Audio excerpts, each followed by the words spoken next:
What's good, everybody? Welcome back to another episode of Combat and Kick It with your host, Bando. We are back talking about some boxing because that boxing match, if that's what you want to call it, happened this weekend between Jake Paul and Mike Perry.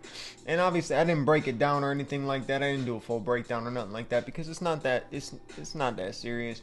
But I just want to talk about it for a quick minute. So let's get right into it.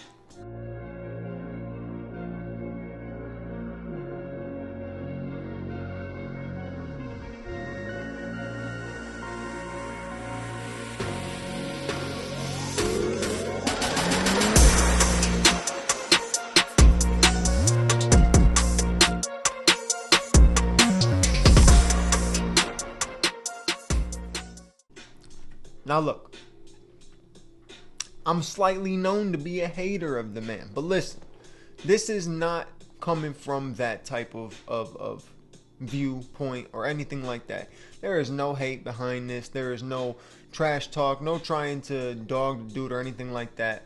This is my true analysis, sitting back after watching that performance, watching that fight, and this is how I feel. This is truly how I feel.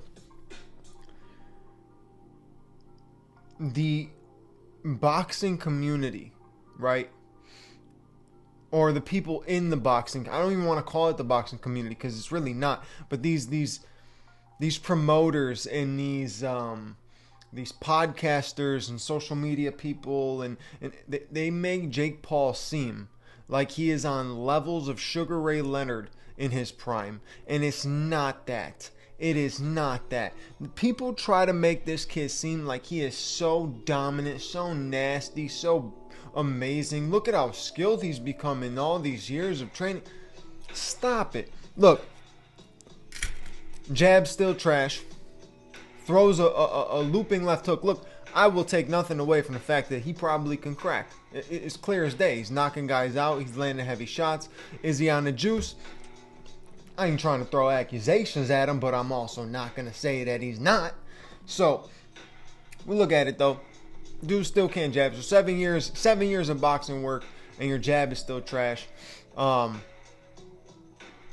these looping left hooks with his chin wide open, right hand completely down. And look, I know, I'm not the one in there. But listen, if I can sit back and see it, right? If I can sit back and see it, and it's clear as day that there are openings, doesn't mean that I would be able to exploit them. It's just the simple fact that I can see them. If I can see them, then anybody can too. And if that was a professional boxer in there last night against Jake Paul, the performance would be nowhere near what people are trying to make it seem like. Now, first and foremost, or second, because I already did my first and foremost. So second, Mike Perry blocks punches with his face.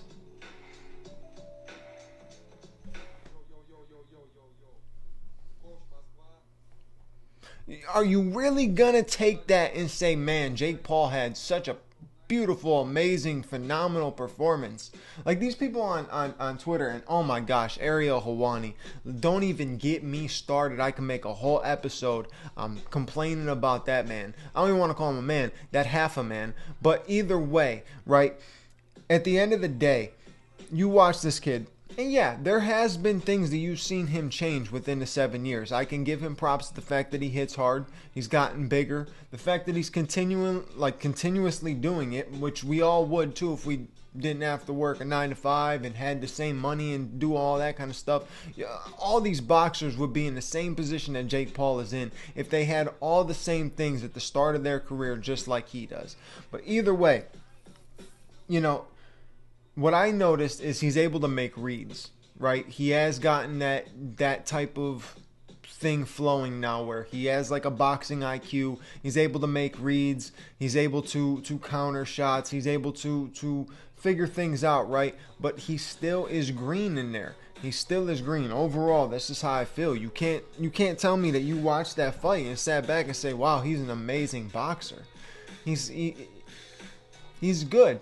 He's decent, right? But for a man to sit there in the ring and say he is the king of boxing, that is blasphemy.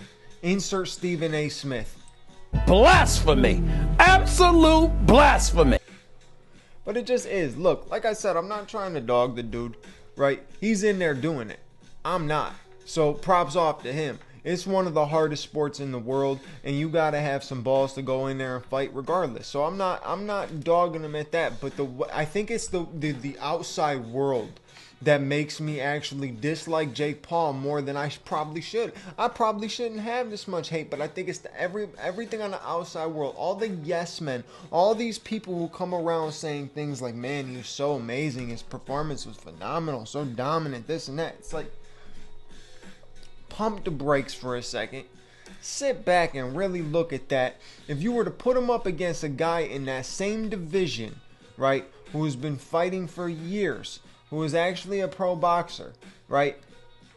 I think that goes completely different. Now, if Jake goes in there against a pro boxer, and we're not talking Tommy Fury pro boxer, I'm talking about a legit pro boxer, right? He goes in there and finishes a pro boxer the way he's done against these MMA guys, then I feel like nobody can fucking say anything. But at the end of the day, he's not. So what do you want me to say? You want me to say he's a phenomenal boxer? I'm not about to say he's a phenomenal boxer.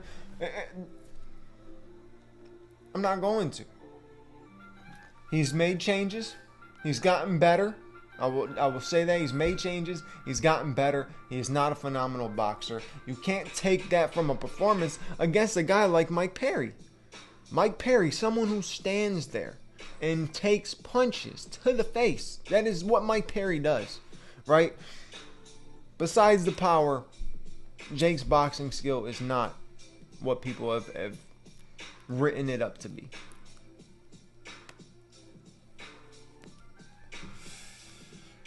But either way, that's just my little analysis of that whole thing of that fight. You know, there was a beautiful knockout on that same card.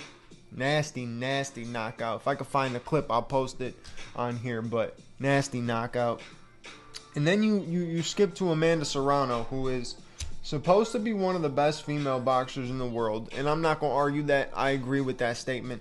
She is one of the best female boxers in the world. To me, you're looking at 4 big names when you talk about female boxing, right? And I could be wrong. There's more, right? But there's 4 big names that come to my mind the second I hear women's boxing.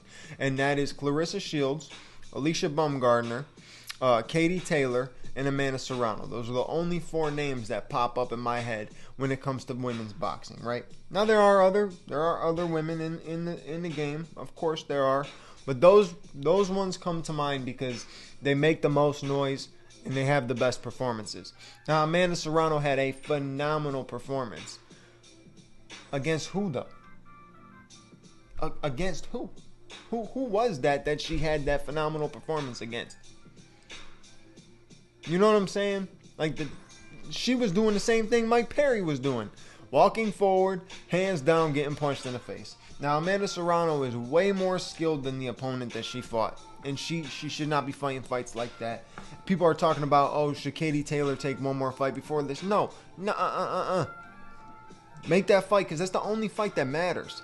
That's the only fight that matters unless Amanda Serrano and Alicia Baumgardner can figure out a weight class where they would want to meet, maybe somewhere in the 126 area. If they wanted to meet there, okay, that's a different story. But you have to make Amanda Serrano and Katie Taylor as soon as possible, in my opinion. Now you keep it going, you keep it flowing, you keep building women's boxing, because Amanda Serrano, as the performer she is, oh, you gotta be kidding me. But Amanda Serrano, with the performer that she is, right, she needs a better dance partner. Right, they gotta build off of that. That's how you build women's boxing. Is you have 2 people in there that are dope, that people want to see go at each other in their prime, and they had an amazing fight at Madison Square Garden.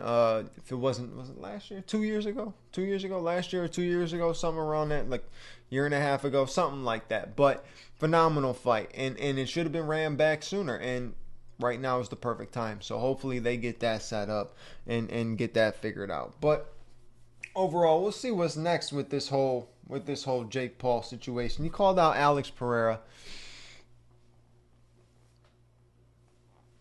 Stop it. Get some help. Stop it. Get some help. Like, I never heard somebody sit in the ring, getting their little interview and say, I call out Alex Pereira. I'm the king of boxing.